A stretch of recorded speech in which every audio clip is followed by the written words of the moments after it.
mid walba kooxda uu ka tirsan yahay. Kani wuxuu dilay 5 qof oo kaliya. Waxa uu u dilay inay soo mareen meel uu ka talinayay. Kulligood tattoo ayaa ku sawiran. Kani waxa uu ka tirsan yahay MS-13. Waxa uu afduubtay 4 qof. Kana ugu sahlan waxa uu dilay 5 qof. Waa dembi yar marka loo fiiriyo dembiilayaasha kale ee halkan ku xiran. Sidoo kale dembiilaha saddexaad waa mid burcad ah. Waxa uu dilay gabar yar oo mustaqbalkeeda jecleed inay noqoto orodyahan. Mustaqbalkeeda ayuu ku ciyaaray. Tattoo ku sawiran ayaa ka dhigay kuwa si dhaqsi ah loo aqoonsado oo lagu soo qabto. Eeg numbarka 18 ayaa tattoo ahaan ugu sawiran. Taas waxay ka dhigan tahay inuu ka tirsan yahay xubinta Baariyo 18.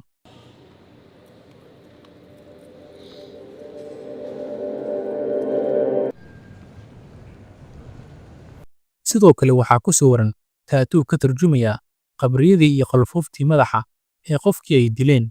Tani waa mid ka mid ah tattooyada xasuusta u leh mid ka mid ah xubnaha burcadda. inta badan tattooga aad jirkooda ku arkayso waa qabuuro.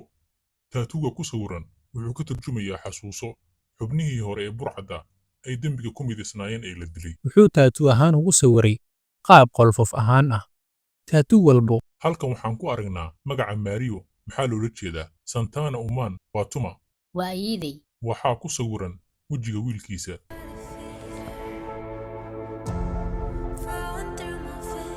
waa mid micno gaar ah u leh. Kulligood waa la soo wada qabtay. Hal meelna waa lagu wada xiray. Labadan burcad ayaa dagaal ka dhexeeyay, balse hadda hal qol ayay wadaagayaan oo ay ku wada xiran yihiin.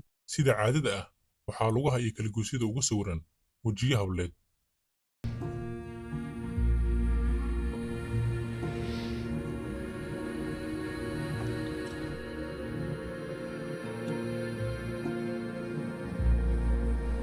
mahad alle waxaan ku noolahay meel ka fog. Haddii mid ka mid ah mustaqbalkay qabto, halis ayaan ugu jiraa.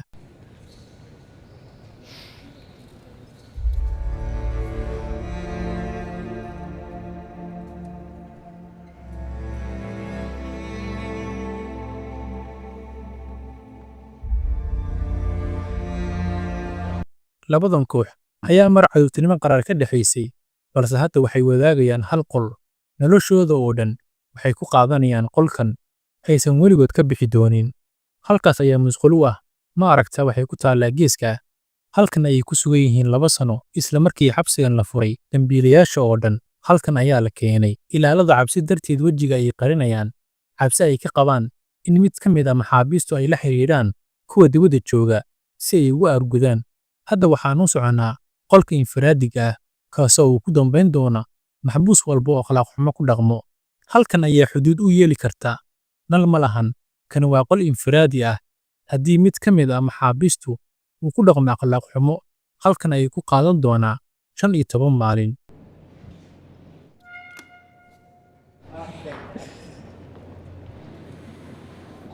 xitaa cuntadooda bannaanka may ugu soo bixin si ay u qaataan. waa loo keenayaa. waana digir iyo bariis. jikin iyo hilib ma lahan. ممنوع عليهم الدجاج واللحم.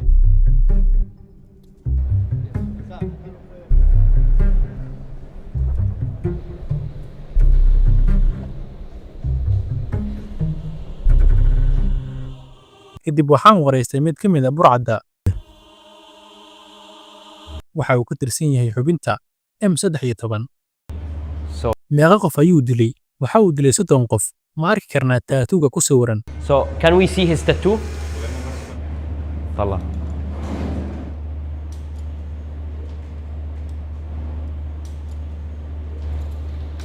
miyuu dareemayaa wax dembiya falku geystay awgeed? wuxuu ku jawaabay waan ooyaa maalin walba waanan ka qoomeeyaa falkan aan geystay, balse waa mar ay tala fara ka baxday, balse waa inuu cadaaladda wajahaa. meeqa sana ayuu jiray markii uu burcadda ku biirayay? wuxuu burcadda ku biiray isaga oo 12 jir ah. haddana waxa uu joogaa Sikoot. wuxuu sameeyey madaxweynuhu waxay ahayd geesinimo iyo karti. codkii uu ku soo baxay 2019 celcelis ahaan waxa ay gaaraysay 50%. doorashadii dhacday 2024 celcelis ahaan waxa ay gaaraysay codkii uu ku soo baxay 85%. aquí en el país más seguro de todo el hemisferio occidental. sidee bay ku dhacday sababtoo ah tani waa markii ugu horreysay ay dadku dareemaan amni middani waa dhammaadka safarkeennii xabsiga sikood maxaad ka baratay xalaqadan waxaa jira waxyaabo badan oo aan ka baran karno madaxweynahan